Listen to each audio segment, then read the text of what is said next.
then, because we have to go through and unmute.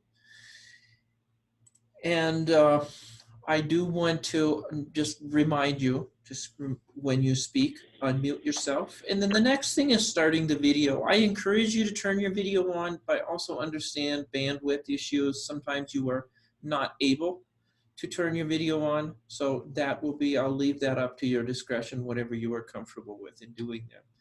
And then you have your chat features. If you go through and click on this chat feature in the bottom, pretty self-explanatory.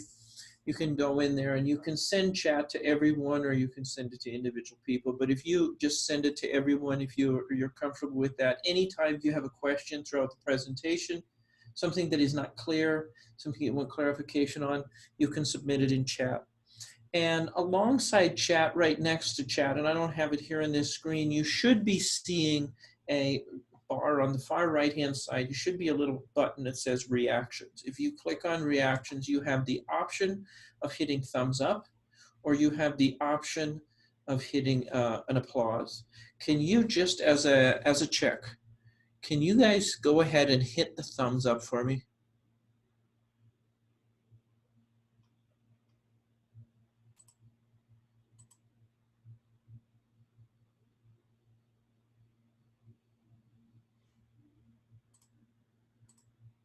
Excellent, thank you. And then in participants, I will show you one more way if you do want to. You can click on participants and you will see your name come up alongside with everybody else who is attending the meeting. If you just hover on your name, it will say mute and then more. And if you go over on more or click on more, you can rename, edit your profile picture if you ever need to do that for any Zoom meeting you're in. And at the very bottom of that, in that participants rectangle box that shows up on your screen, you should have a raise hand there. So that's another feature you could use if you want to raise your hand. But feel free to use any of those features that you need to get our attention. And I'd also want to mention that this meeting is being recorded. And for recording purposes, I just want to make sure everybody's aware of that. And what I want to do is start out as introducing the assessment team, and I'll just go through from top, kind of clockwise order, and I'll have Ashley, who is the director, introduce herself, and we'll just go through from Ashley to Chantel. And so Ashley, if you are there and you can hear us, turning the ball over to you. Great, can you hear me? Yeah, can you hear me, Dwayne? Yes, I can hear you. Perfect. Well, welcome everybody, and thank you for joining us today on our first installment of the monthly webinars. We definitely want to give you an opportunity to see what's new and what's on the horizon and ask us any questions. So please feel free to submit those in chat, raise your hand, all of those fun features that Dwayne just shared with you. We really want to make sure you take advantage of this time with us. As Dwayne mentioned, I am Ashley McGrath. I am the State Assessment Director. I have been at the Office of Public Instruction now for 8 years and 2 years in this role, and I'm looking forward to being on this call with everybody today. Thank you. Good afternoon, everyone. My name is Chantel Niederstadt. Can you hear me, Dwayne? Yes, loud and clear. Good, perfect. I am the NAEP State Coordinator, and I have been in this role for about 1.5 years, and previously to that, I was an elementary teacher for 20 years. Thank you. Good afternoon, everyone. I see lots of names on the participant panel that I recognize and talked to many of you on the phone. My name is Marcy Fortner. I have been with OPI for just about 5 years now. I am the ACT assessment specialist, and I also manage the MontCAS application, so help with STC access to that, and happy to be here. Hi, everyone. I'm Jacob Bartow. I'm the new EL specialist. I say new because I'm very new to OPI. I've been here for about 3 weeks, but I'm very excited to be here. And prior to this, I was teaching at the college level for about 12 years. So I'm happy to be here today and answer any questions you have about EL assessment. And I am Dwayne Slaybaugh, and I oversee the math and ELA assessments, both the alternate and the regular, which for most of you, that's Smarter Balanced and multi-state alternate assessment. I taught middle school for 8 years in Seeley Lake, across the mountains here from Helena, and I've been at OPI in this position for a year and a half now. Hi, I'm Nathan Miller. I'm the new science assessment specialist, and I've worked at the OPI for about 4.5 years, previously with the accreditation unit. And I'm really excited to join the assessment team and help launch the Montana State Assessment and alternate Montana Science Assessment as well.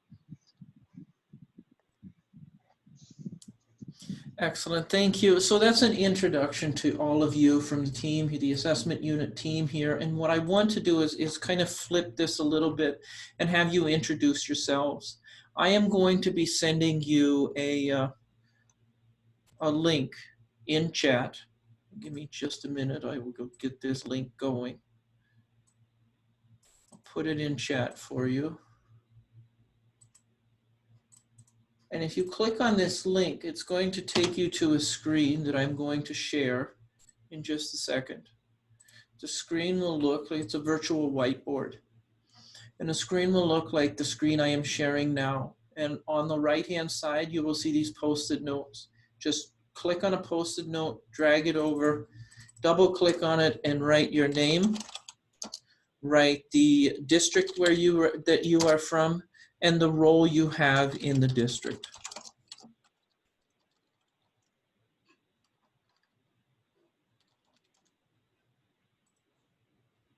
And if you are working with one screen, feel free to write your stuff on this site and then just jump back to Zoom, because I am sharing the large screen, so you will be able to see this on the Zoom.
So I will give you just a few more minutes here, or about 30 seconds. If any of you are having problems accessing it, please let us know, and we'll be able to help you. Nathan will help walk you through that as well.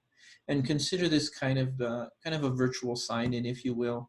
And I'm also showing you this being, I guess you can look at one of these features as another tool.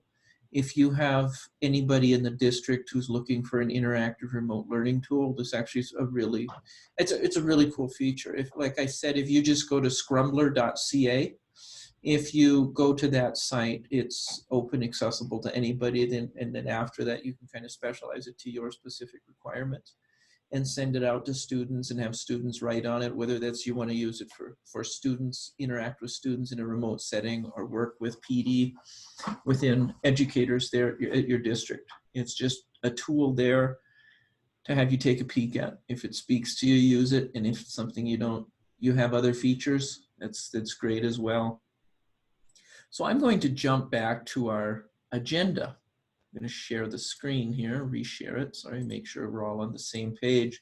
But the agenda here we'll talk about today is going to be, I'm going to visit with you guys about the TIDE updates, student data files, and the user roles in TIDE.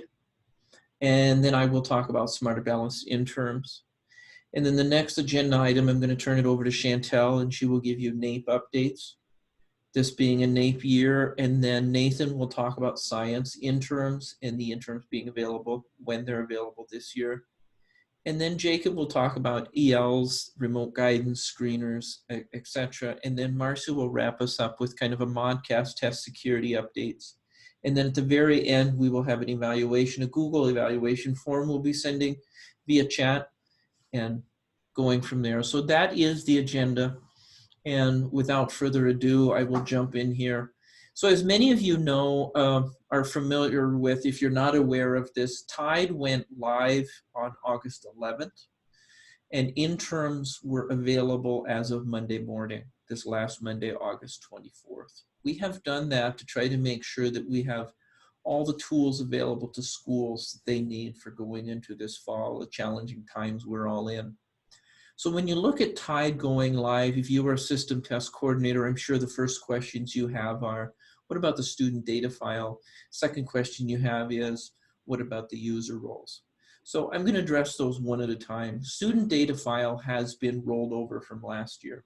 Because of the data input from the district end, we usually don't have a completed, AIM is not totally completed until probably about the middle of September, maybe later, just because there's a lot of movement, district input, district clerks putting in data. So how do we get student data into TIDE before that time period?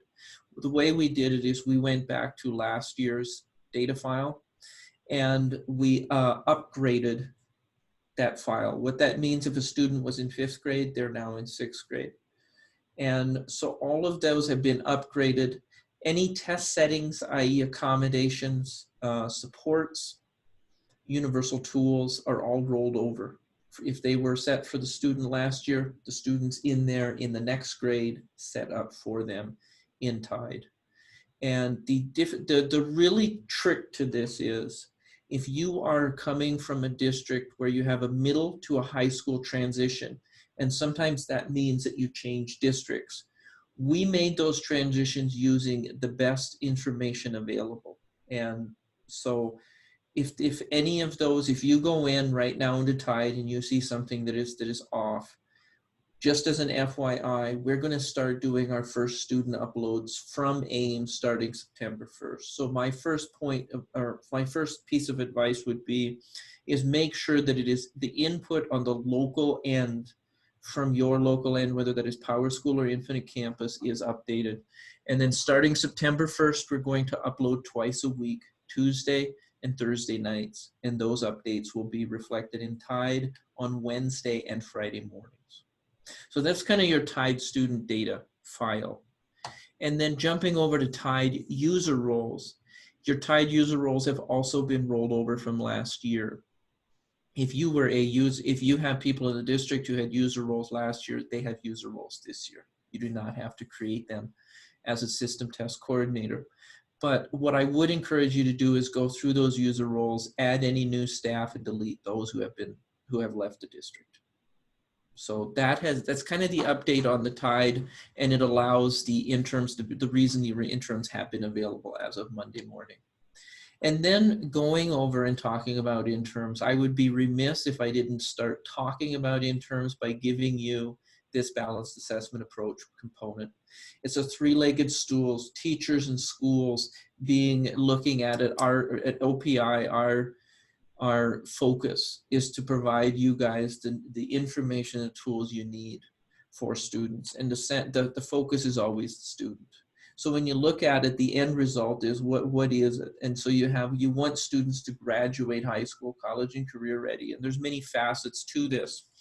And then how do you know that you're on track to do that? These are the Montana content standards. And so there's definitely a process in which this is done. Now there are tools. This balanced approach tool talks about a three-legged approach, three-pronged approach to a balanced assessment. Instead of looking at assessments as just an end-of-year summative assessment, see it as a cycle of improvement that is continuous throughout the course of the year. And summatives being kind of that overview of state for reporting purposes, interims oftentimes district approach, and then your formative approach is that classroom teacher level, granular level.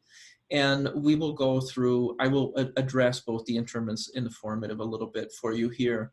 Just to be clear that I'm not going to spend a lot of time on this, but just to brush you guys up in case any of you are wondering, when we talk about math and ELA, one of the things that we talk about when we do this is different types of interims. If you're a visual learner, take a look at this. This first type of interim covers the entire block. This one covers a smaller portion, and this one is very focused, hence the term focused IAB. So what I want you to hone in on is this three types of interims. The first one are interim comprehensive assessments. They're really a fixed form test of the summative. They take the same amount of time to administer, and they're available for grades. And the next type of assessment is called the interim assessment block. These are approximately between 8 and 15 questions. If they have not been administered before, I always say ask a teacher to plan a class period to administer them. Once students are used to it, about 20 minutes, as you can administer an IAB. And these are a smaller focus area of within the subject area. They can be used at any point in time. Like I said, they were open. Interims were open on Monday. And then your third type of interim is your focused interim assessment block. These are between 5 and 10 questions. They can be administered in approximately 10 minutes for students. So therefore, they can be used as warm-ups. So these are your three types of interims. So we are acronym heavy. If you hear us use the words ICA, IAB, or FIAB, that is what we are referring to in interim language. So what interims are offered? We have interim grade levels being offered in interim comprehensive assessment in grades 3 through 11. Now, if you're going to use interim assessment blocks or focused interims, they're available in grades 3 through 8, and then it's labeled as high school rather than specific grades 9, 10, and 11. It's the high school. And remote administration. You may be sitting and wondering, okay, this is great. I'd love to use interims, but at the same time, I am not familiar with, can I administer interims remotely? The answer is yes, you can. And I am going to jump out of here and show you, I'm going to send this link that was shown in the slide there. I'm going to send you that link right here in chat. And if you go on that link, I'm also going to share the screen of that and just very briefly walk you through this version of it, supporting remote teaching and learning. This site walks you through how you plan for remote administration of interims, how you administer interims, and keep in mind the reason you can administer them remotely is because the requirement for secure browsers on these students' end has been lifted, and it will be like that for the time being until further notice due to COVID. We did that last spring. That's available this fall. So yes, they can be administered remotely. And then it also goes through kind of what is the formative process. It also addresses accessibility considerations, making sure that all the needs of students are met. And then it ends up with some common question and answers as far as planning for these interims and administering these interims. So that is in a nutshell a remote administration for interims. And I'm going to jump back here into the slide deck. And this slide deck itself, we have what is OPI's recommendation. So the recommendation for OPI this fall is that districts administer the interim comprehensive assessment, or the ICAs, early in the fall to determine that best course of action. And that would for educational approach for individual student needs. And that kind of is in response to the federal waiver coming in the spring.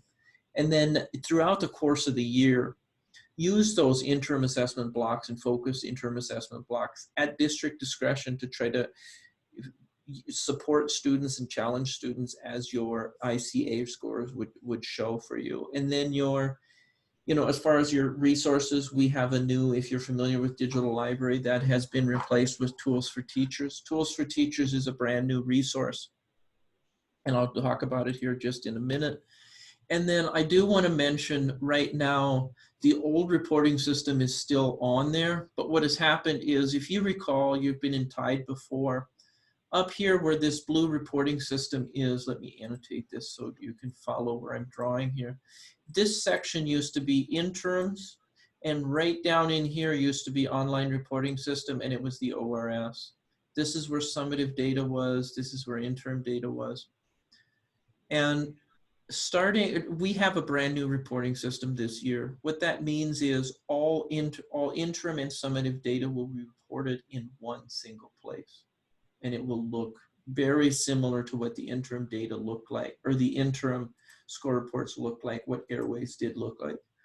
So if you want to know more on that, give me a call. I can provide you with resources on it.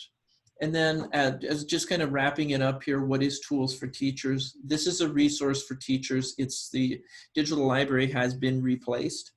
A bunch of differentiated instructional resources. And when I say resources, what I mean are lesson plans. They're created by teachers, including Montana teachers. We have about a list of 20 Montana teachers who are engaged in creating lesson plans for this resource.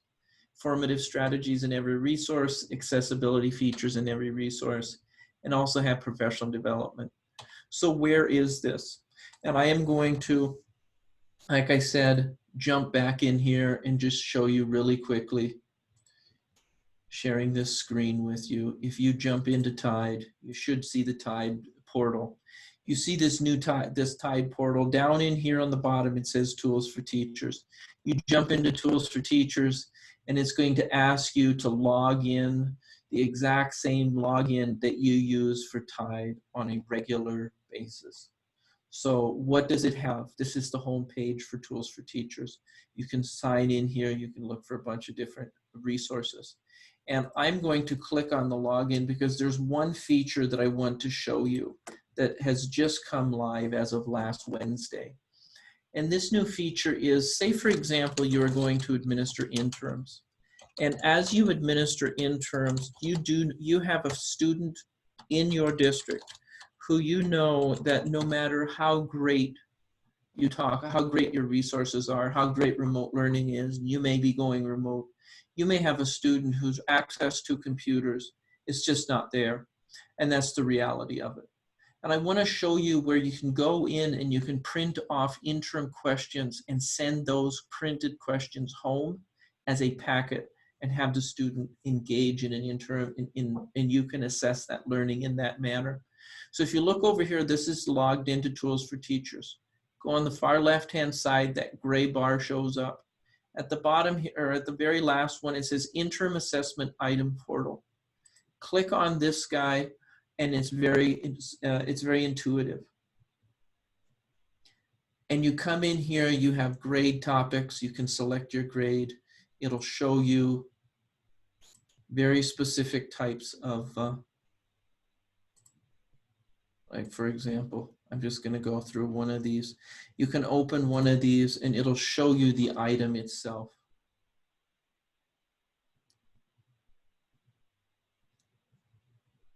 And I'll give you a minute. Sorry for the computer's a little slow.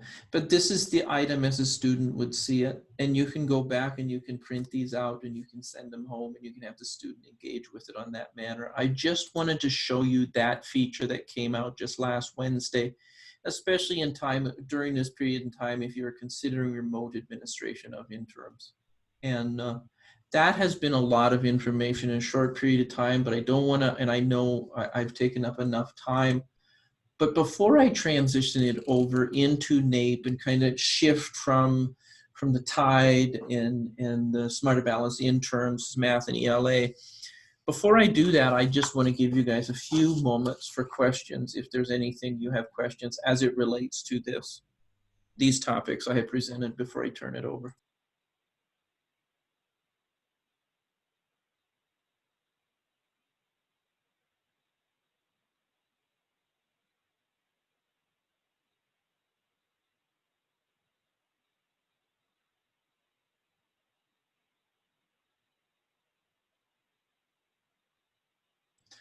Hearing none, and also not seeing any in chat, you can at any point in time put those questions in there. I'm going to turn it over to Chantel for NAEP updates.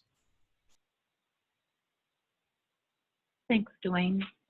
So I just want to go backwards for a minute for some of our new coordinators and give them a little information about what NAEP is.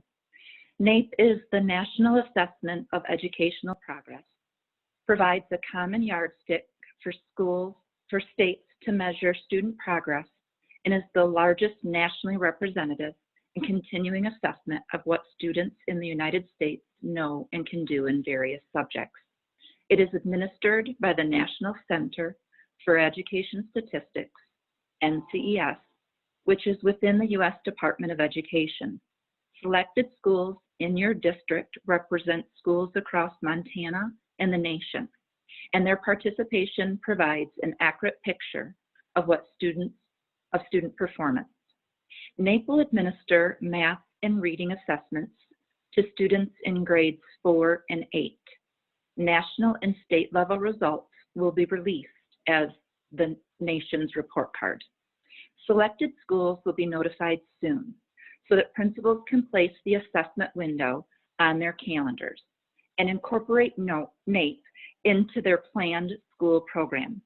This year's window is from January 25th through March 19th, 2021. The assessment window has been extended by 2 weeks to accommodate a variety of school schedules due to COVID-19.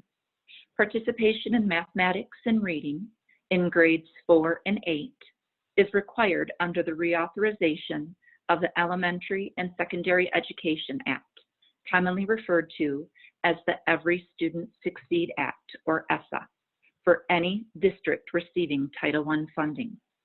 As of 2003, participation became a requirement in all states and territories and school districts receiving Title I funding. Each state has a coordinator. I am the coordinator for Montana, Chantel Niederstadt. If you have any questions or concerns, please feel free to contact me. I'd be happy to help you. Thanks.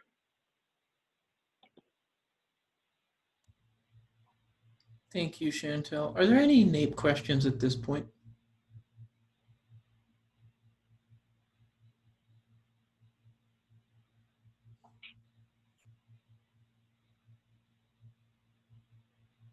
Hearing none, seeing none.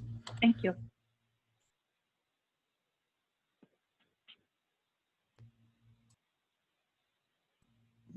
I'm going to turn this over to Nathan for science interns. OPI is proud to announce the addition of science interns for the 2020-2021 school year. Interns for the Montana Science Assessment, or MSA, will be available beginning September 14th. And the science interns are similar to the focus interim assessment blocks that Dwayne kind of talked about a little earlier for Smarter Balance. And the administration and reporting procedures are also similar to Smarter Balanced. And each intern is associated with a specific science standard and by grade level. And so if you could please visit our science assessment in Montana site, and the link is there as well, and I'll include that in the chat as well, where it has some information about practice tests, classroom resources, professional learning, and other things. If you could advance the slide for me. So the science interns address the 3 content domains or disciplinary core ideas. And those are Earth and Space Science, or ESS, Life Science, LS, and Physical Science, or PS. And each interim or testlet is a cluster of items focused on a specific NGSS standard. Each testlet takes about 10 minutes to complete, and fixed form testlets are organized by grade band. And these science interms are for the MSA only. The alternate Montana Science Assessment, or AMSA, as we like to call it, does not have an interim. However, practice tests are available for that assessment. When science interms are assigned, students are automatically routed to the testlets that correspond to their grade level, whether it's elementary school, middle school, or high school. And this can be changed in the test settings if necessary. For fall 2020, the OPI's general guidance for interim use is as follows. Please make sure to use current grade level assessments when assigning interms. Select one performance expectation or PE per discipline and use those 3 results to establish students' baseline skills and knowledge. And these can be administered across several weeks. And be sure to use the practice test beforehand to give students practice with the platform and the tools so that they're familiar with that. And the new practice test questions will be available September 14th as well. Thank you, Nathan. And I am going to give you a few moments. Nathan, I believe you have a question in chat. Can the science, I'm assuming that's science, can science be administered remotely? Is that what that question is in reference to? Dwayne, I think he's referring to Nate because he did ask a Nate question just a minute ago. Okay, okay. Oh, he says, Got it. So he's wondering about the science as well, it looks like. So yes, those interms can be done remotely for this year. But again, there is that kind of security element of it. So we just ask that those aren't posted anywhere as those students take those tests. Thank you, Nathan. Any other questions? Can Chantel answer the, oh, there she said.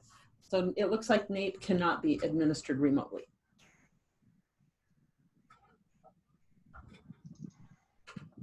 Thank you, Marcy, for helping monitor that chat. I appreciate it. So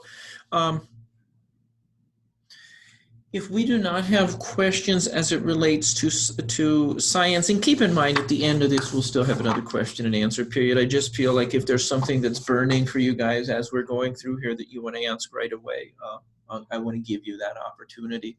So I am going to turn it over next to Jacob with EL remote guidance here. So Jacob, the floor is yours. Hi. I thought I'd introduce myself again in here for anybody who came late.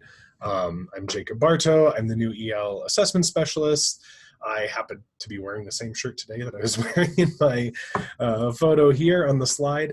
And I am your go-to person if you have any questions specifically about EL assessment. So whether that's screening for potential ELs or the access for ELs annual assessment in December and January, I'm your guy. Go ahead and look at the next slide here. There is some EL assessment news. We have new ELP guidance for schools, it should say. And these include some new proficiency and exit criteria for ELs. So you can find those on opi.mt.gov. There's also a new home language survey. So remember that you have to administer the home language survey at the beginning of every year. And we have a new one. It's not really fundamentally different from the old one, but it is a little bit different. So please make sure, if you haven't already, use the new home language survey that's available on OPI's website. I'm going to reference a couple things here. Let me put them in the chat. They can almost all be found under this link in chat. A number of documents there to support English learners and teachers and administrators of English learners. So both of these documents can be found there. If you don't follow that link, if you're looking for them later, it's under educators, teaching and learning, and then English learners. This stuff is not necessarily, you can get to it from the assessment portion of the OPI website, but it's not super direct. So a lot of it's found under the Title III section of the website. All right, we can look at the next slide here. So it's the beginning of a new school year, which means administering the HLS and possibly identifying new ELs. And the screening process and the tools that we provide are essential to this identification, right? If we look at the next slide, you'll see that the WIDA screeners are located in the secure portal. So if you are a test administrator or a system test coordinator, then you have access to this portal. And there is now a link to the WIDA remote screener in the secure portal. So if you happen to be teaching remotely or think you might be moving to remote teaching, or if you're doing hybrid teaching, in any of those situations where you think you might need to screen an EL remotely, there is now an official tool from WIDA for doing that. The process for identifying ELs while teaching remotely is not fundamentally different. However, the remote screening process is different than the regular WIDA screener. And so by its nature, it can't really provide the same kinds of results as the face-to-face screener, especially for really young students, right? Students who rely a lot on sort of visual or social cues, facial expressions, gestures, stuff like that. It can be difficult. So we, if we look at the next slide, we have a few little recommendations here. The key word here is that it's a provisional screener, right? So when you're identifying ELs, the screener is just one of a number of metrics that you should use to determine a student's proficiency level and EL status. And this provisional screener is, it's optimized for use with video chat. It can be used with landlines and or audio only, with just phones, but it's optimized for video chat, and we really recommend that. There is a test administrator manual now in the secure portal that you can check out. Oh, if you could go back on the slide, go back. There are two versions of this, and there's a kindergarten and first grade, and then a second through 12th grade. And there are recorded webinar videos available through the WIDA Secure Portal as well. I highly recommend viewing these and reading through all of these materials and the manuals. It's really important for students to feel comfortable with the platform and the test administrator. We really recommend that only experienced test administrators administer this remote screener. And it is also necessary that you consult with parents or guardians prior to administration, because there are some physical materials that have to be delivered to the home in order to administer the screener, and students will need a responsible adult nearby to help them look at those materials and interact with you. So it's not perfect, it's not ideal necessarily, but it is good. It does deliver. But does require a lot of collaboration between teachers, test administrators, and parents, which I'm sure at this point anybody who is teaching remotely has already experienced and knows. Again, all of this is laid out. It's explained really well in the WIDA Secure Portal, and the videos there are really good and really helpful for understanding how this remote screener works. And then the next slide, there's just general support, tons of support for supporting multilingual learners during COVID-19 or just during remote learning in general. WIDA has a lot of materials available. So if you're curious, if you are in the situation where you're teaching remotely and you have ELs, would highly recommend checking out their website and all the materials that they have there. Then the other news I have is next month, this webinar will be focused on the access training. That's on September 16th. So I'll be focusing on new EL guidance, the WIDA screeners, best practices for in-person versus remote screening, and then some other remote supports for EL teachers and test administrators. Thank you, Jacob. And Marcy will, at the end here, we also have a slide that that outlines all the webinars for the rest of the year too. So Awesome. thank you for that. And I'm going to give you guys a few minutes, a minute or two. Does anybody have any questions as it relates to ELs?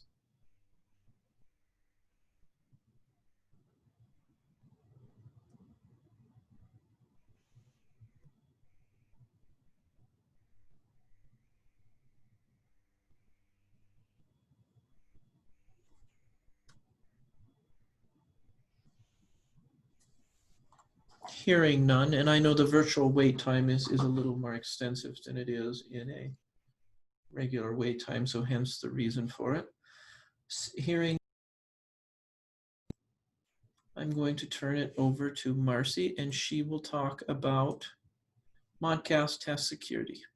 Marcy, the floor is yours. Thank you, Dwayne. If you want to go ahead to the next screen. So what's new for 2021 in regards to MontCAS test security? The biggest change this year is all of the test security agreements, or TSAs, have been moved to an online electronic format this year. The other change, not so big of a change, is we do have a few more updates to the Secure Access MontCAS application. So I will share those with you. Next screen, Dwayne. So on the electronic TSAs, these are going to be the biggest change this year. They're going to remain the same for the AR, or the authorized representative role, who will complete that TSA in the Teams report. Sounds like that report may open on September 1, but we don't have a confirmed deadline yet. So that will be the same way that the authorized representative will sign their TSA as they did last year. System test coordinators will also sign their test security agreement the same way, and that's through the MontCAS application, and that as well is electronic. So the new electronic test security agreements are going to be for test administrators, which actually will include any staff who have portal accounts in the various testing portals. So that will include test administrators, those who actually administer the tests, but it may also include some school administrators, such as principals or school coordinators, who might not actually be administering a test, but who maybe have a portal account to access student information, such as score reports or that type of thing. So those are going to be done through the testing portals. The other group for whom electronic TSAs are new this year are staff in supporting roles. So I'll talk a little bit more about both of those pieces. Next screen, Dwayne. So the TSAs will be signed in the different testing portals for most account users. So staff who have portal accounts for the Access for ELs will be electronically submitting their test security agreement through the Access portal.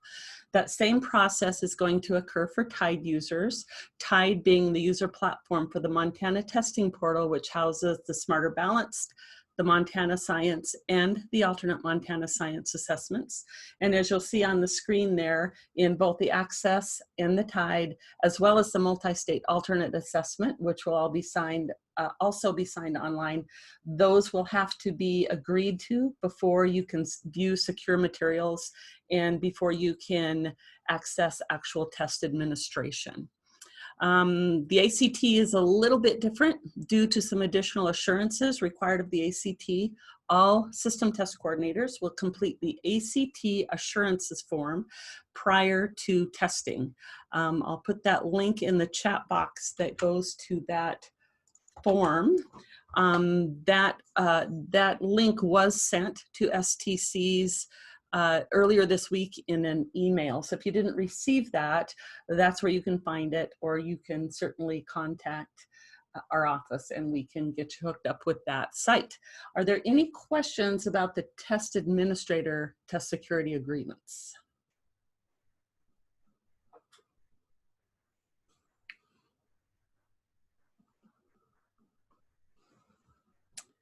All right, let's move on, Dwayne.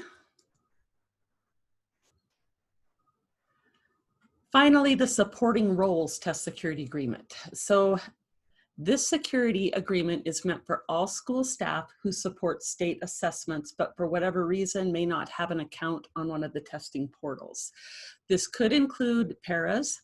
It could include someone who might be assisting a student as a scribe, or maybe someone in the office who isn't really involved in the test administration, but perhaps they store the secure ACT materials prior to testing. These staff all still need to sign a test security agreement for supporting roles. The link there, I will share that in the chat as well. That will take you to the TSA for supporting roles. This link is also shared in our bulletins and on our website. Any questions about the supporting roles test security agreements?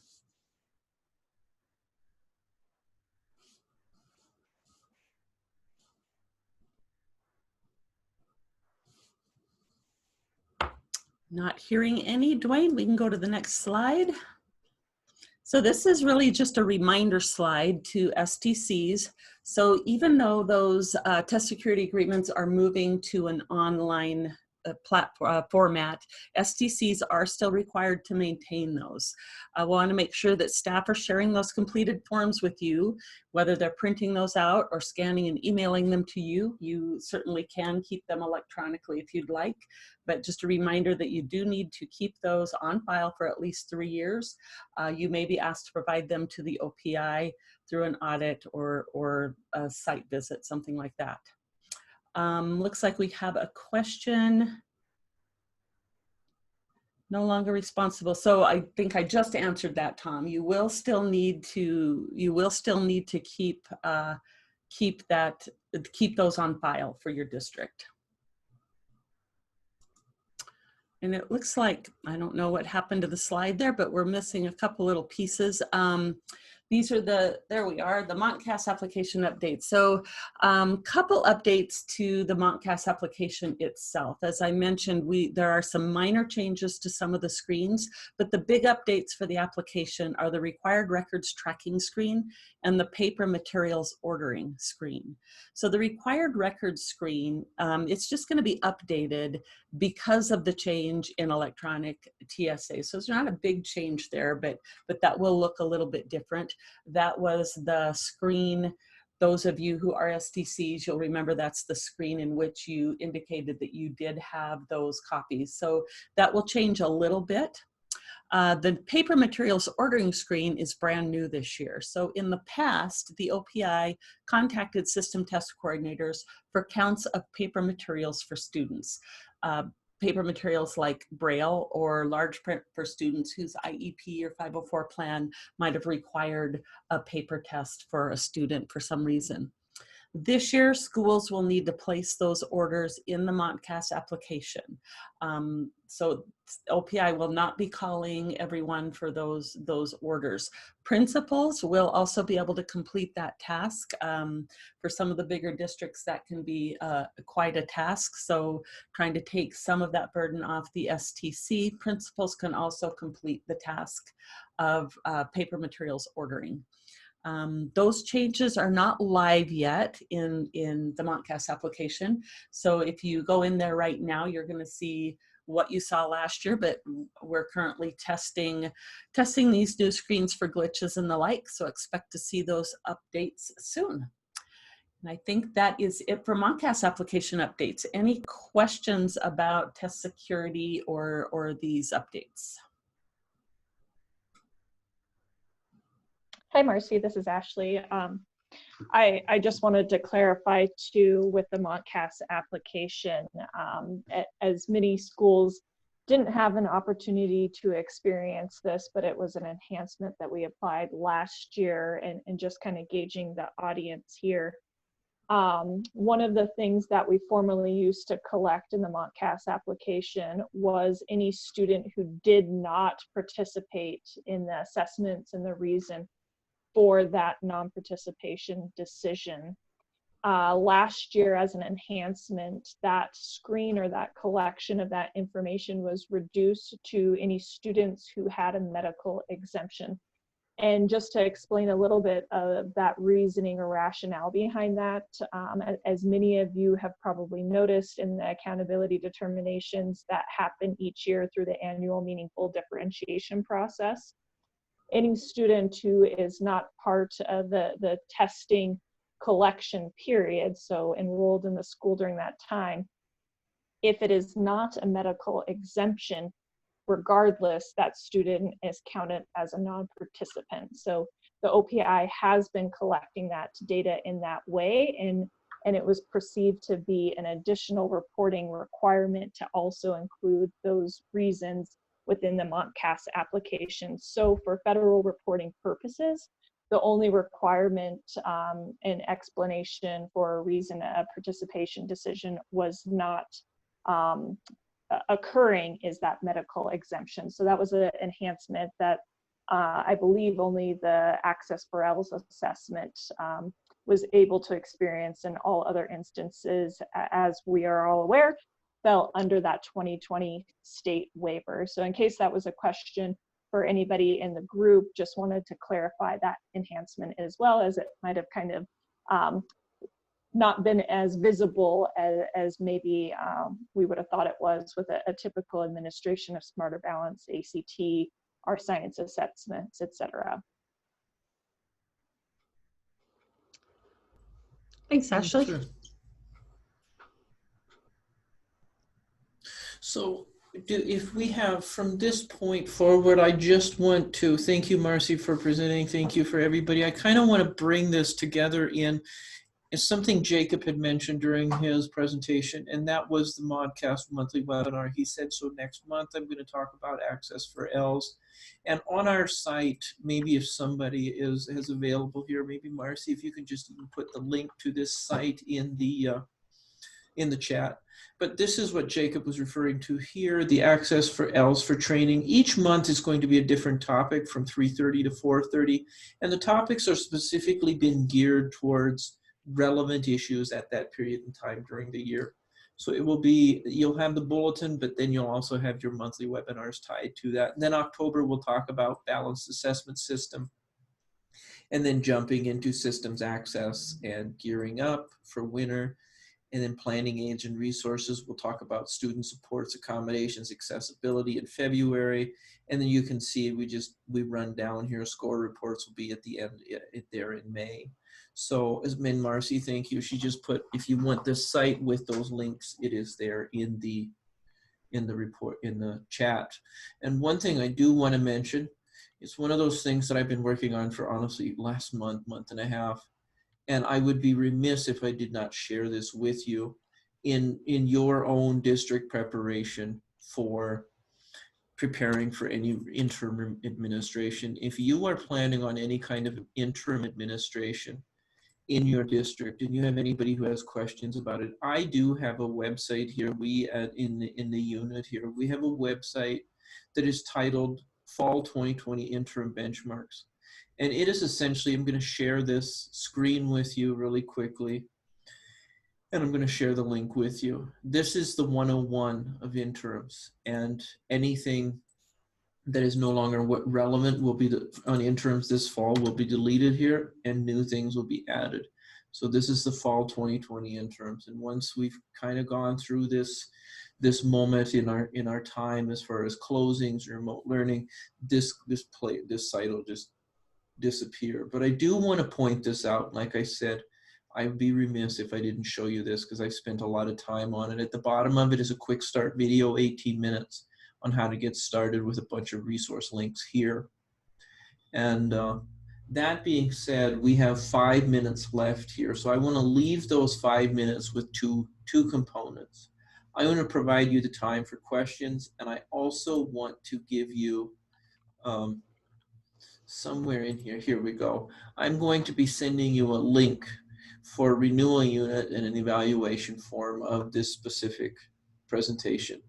And so this link, if you can fill this link out, it'd be greatly appreciated in the next few minutes before you leave, as well as we will stay on and answer any questions you have via chat, you can unmute yourself and ask the question there, whatever you are comfortable with. And please do feel free to reach out to us at any point in time as it relates to, I'm going to kind of share this screen with our contact information on it so you can see it if you do want to reach out to our assessment help desk or you want to call us at any point in time. So I'm going to, at that point, I'm kind of going to leave that as it is, let you complete that Google form as it has been sent to you, the link, and then we will be here for any questions.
I have a question, Dwayne, for anybody who's still on the line with us. I'm just curious about whether or not anybody plans to use the interims as a resource or not. If they want to come off mute or send that in the chat, be helpful to us in preparing resources in future webinars to know what the need is.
Hi, Marcy, will you stop the recording, please?